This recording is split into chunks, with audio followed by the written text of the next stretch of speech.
This is the craziest thing I've ever heard. And granted, in any other election cycle, you'd be embarrassed to talk about it because you'd sound like a lunatic. Not now.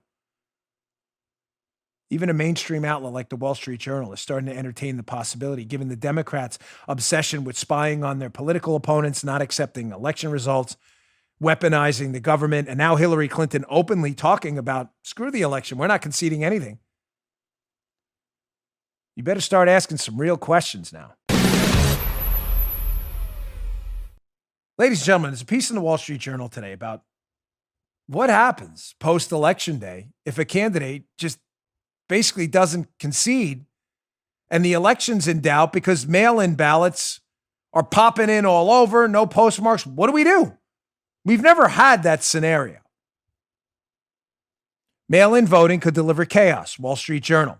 Delays will play havoc with federal electoral college deadlines. Entire states could be disenfranchised.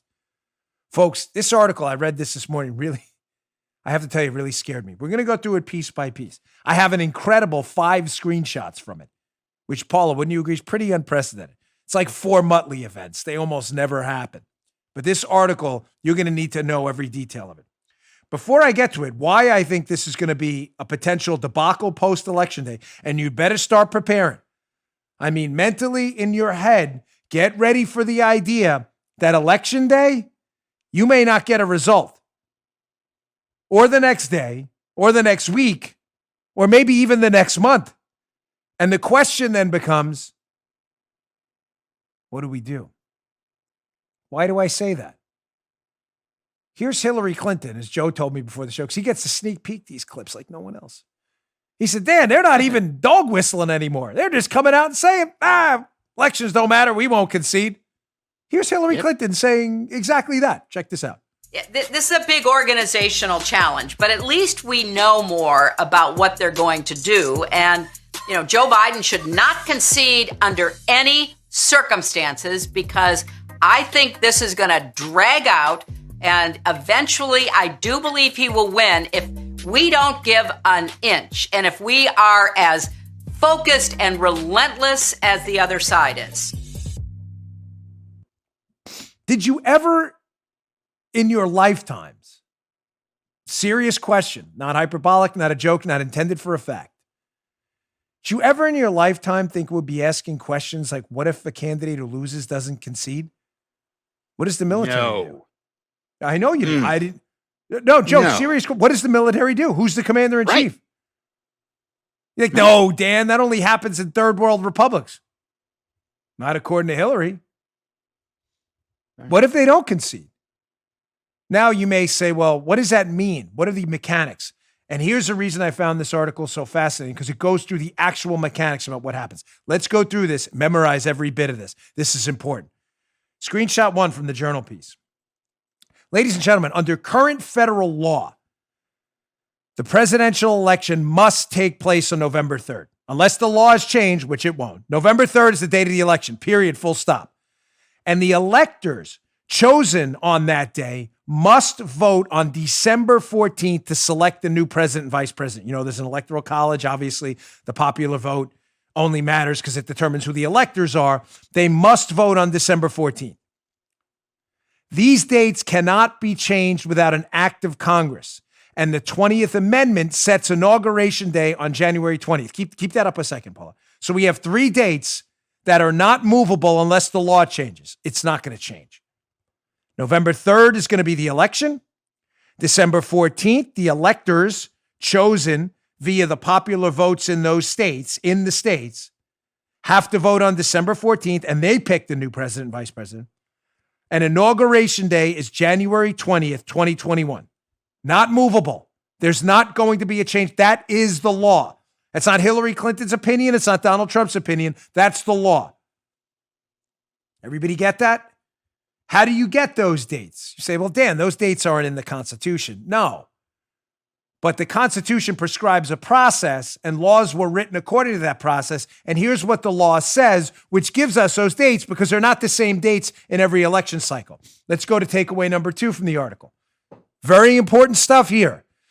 Congress has done so by enacting laws mandating that, quote, the electors of the president and vice president shall be appointed in each state on the Tuesday next after the first Monday in November, this year, November 3rd.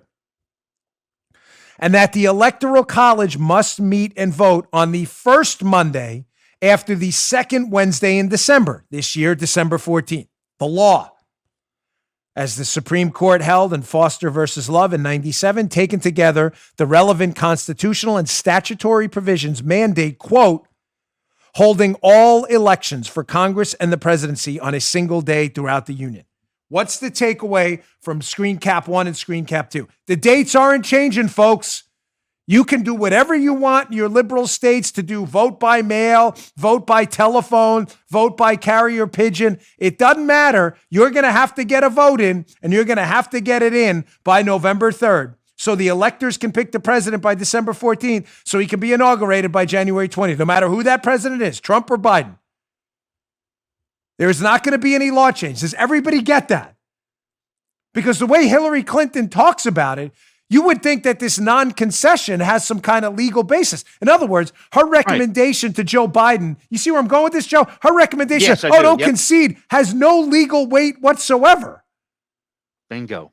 Those electors are meeting December 14th to pick a president, no matter what Joe Biden does. Candidly, no matter what Trump does either. If Trump says, I'm not conceding, by December 4th, we're going to have a new president. December 14th, excuse me, I said December 4th. That's the law. It's not open for interpretation. It's crystal clear. What is it? The Wednesday after the Tuesday, after the Wednesday, Monday, Tuesday, Sunday, Monday, Tuesday. Remember that song? It's prescribed. Remember that? Video producer Drew, he was like a key figure in that whole music movement. He always laughs when I sing my dopey songs. Nothing's changing. Whether they concede or not, December 14th, you are going to have a president. Now, the obvious questions. We have 3 more screen caps from this piece. Very unusual, but very good. What if December 14th comes and states are like, we don't have a winner. We got mail-in votes coming in, vote by carrier pigeon, email votes. We got Twitter votes coming in. We're taking the online surveys. What if the states say, we don't have anybody yet? Well, there's a process for that. Will the process hold? Let's go to screen cap number 3 here from this excellent piece. It follows that although state statutes permit the use of certain mail-in ballots sent on or before Election Day, that's November 3rd, no ballot cast after November 3rd is constitutionally valid. No ballot cast after November 3rd is constitutionally valid. Remember the screen, keep this up for a second. The screen cap I just read before. The law, according to the Supreme Court case, is elections are to be held on the same day. If you're accepting ballots after that day, the election's not being held on the same day nationwide, right? Pretty simple. It goes on. This implies that counting unpostmarked mailed ballots that arrive after Election Day would be unconstitutional. Pretty simple, right, folks? As there would be no way to tell if it were cast in time. In addition, the winner of each state's electoral votes must be determined by December 14th, as we keep saying, or those votes cannot be cast. So we have 2 takeaways here.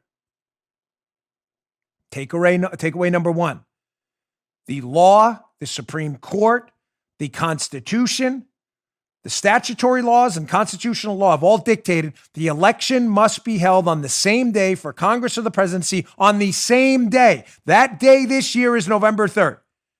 If you get a ballot, postmarked or non-postmarked, or let me say 2 ways, postmarked after November 3rd, that means you mailed it after Election Day. That is not the same day. November 3rd, same day. November 4th, not same day.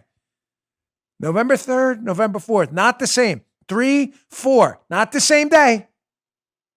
Meaning your vote doesn't count. Sorry, you're bad. You missed it.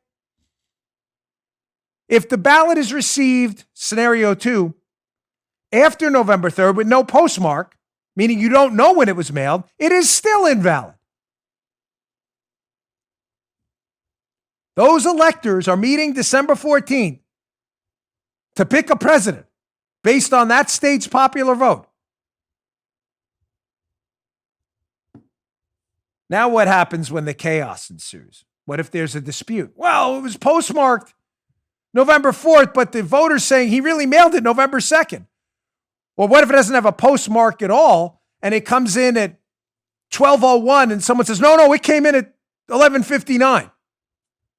Oh, come on, Dan. That's not going to happen. Really? You remember the hanging chads in Florida? Yep. You sure about that? You think the Democrats who've already said, Joe was not kidding. It's not a dog whistle. We're not conceding. You think they're not going to sue for every one of these ballots? We'll be tied up in litigation till December 14th, 2035.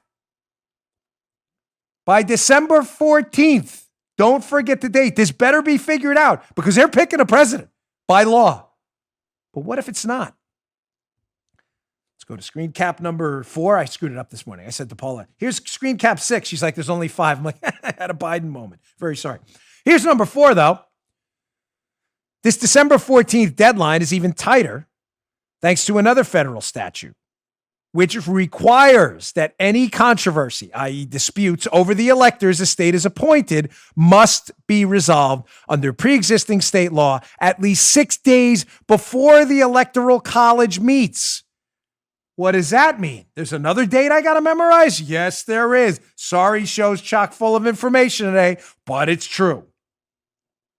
Meaning not only are they meeting the electors on December 14th, but if there's a dispute about ballots and who the electors should be electing president, if a dispute isn't resolved by the December 8th, quote, safe harbor, the state's legislatures have until December 14th to determine how the electors are to be selected.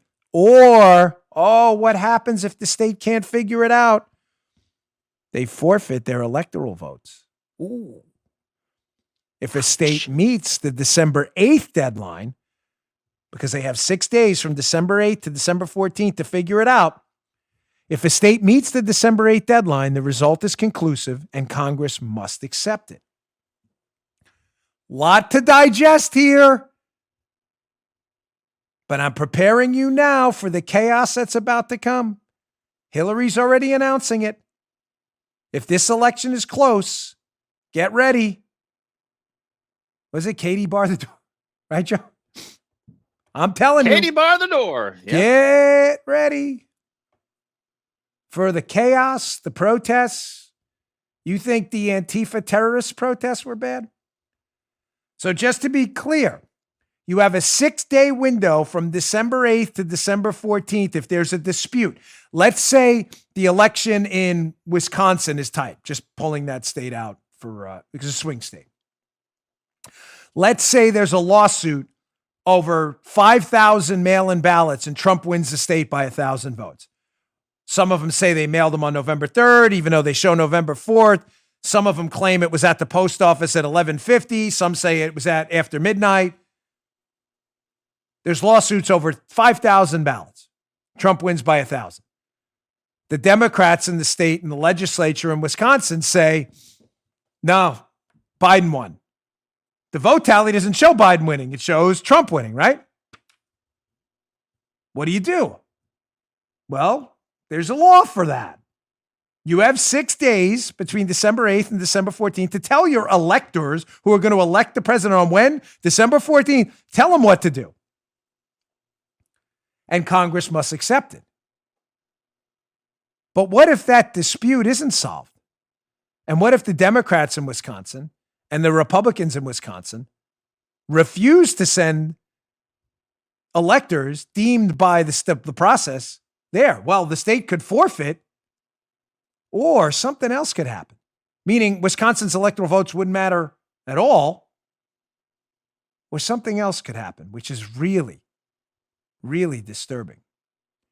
Here's screen cap number 5, or in Dan Bongino this morning numbers, number 6. At best, the result, this is if there's a dispute. Quote, at best, the result would be electors chosen by state legislatures, right? They pick them. That's it. The state legislators pick the electors. A president's picked. At worst, states would be disenfranchised in the Electoral College. In other words, they can't come to an agreement in Wisconsin about who won in their state. They don't figure it out by December 14th. It's over. You don't get any votes. Or, for those of you reading ahead, you're like, no way this could happen. Really? What if they send rival slates of electors to vote on December 14th, leading to a bitter dispute in the United States Congress over which votes to recognize? Any victor who emerged from such chaos would serve under a cloud of illegitimacy, promising 4 more years of political instability.